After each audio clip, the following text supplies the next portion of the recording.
సూర్యాపేట జిల్లా మేళచెరువు మండలంలో నకిలీ మద్యం తయారీ ముఠా గుట్టురట్టయింది.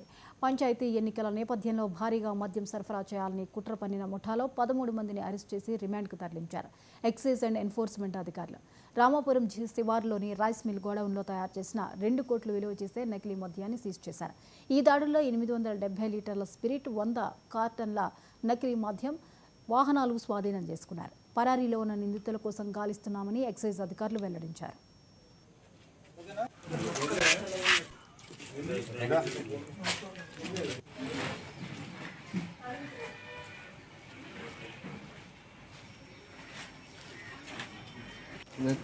హైదరాబాద్ స్టేట్ ఎక్సైజ్ పోలీసులు సుజనార్ ఎక్సైజ్ సిబ్బంది కలిసి సంయుక్తంగా నిర్వహించిన దాడుల్లో కల్తీ మద్యం బయటపడడం జరిగింది. ఇందులో భాగంగానే ఇంకా మరింత ఛేదించేందుకు, దీని వెనుక మూలాలు తెలుసుకునేందుకు డిటిఎఫ్ మరియు ఎన్ఫోర్స్మెంట్ ఆధ్వర్యంలో సుజనార్ ఎక్సైజ్ సిబ్బంది విస్తృతంగా తనిఖీలు నిర్వహించడం జరిగింది.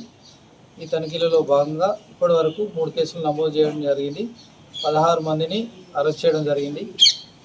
ఒక 3 పరారులో ఉన్నారు.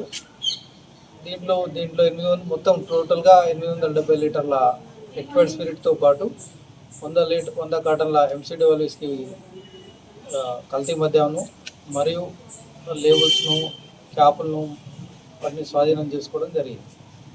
ఈ నకిలీ మద్యం కింద ఒక నెల పాటు చేసినట్టు మా దగ్గర సమాచారం ఉంది. ఆ తర్వాత మధ్యలో ఎటువంటి కార్యకలాపాలు లేవు. తర్వాత ఓన్లీ ఒక 2 నెలల కింద మాత్రమే ఎక్సైజ్ పంచాయతీ ఎన్నికలు దృష్టిలో పెట్టుకొని కొంతమంది వ్యక్తులు తయారు చేసే ప్రయత్నం చేశారు. దాంట్లో నిల్వ చేసుకొని పంపించే ప్రయత్నంలోనే ఇది దొరికిపోవడం జరిగింది.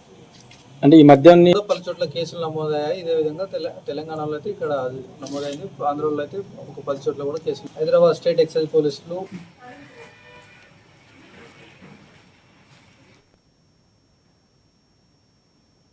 మంచిర్యాల జిల్లా కేంద్రంలోని ఎస్సీ బాలికల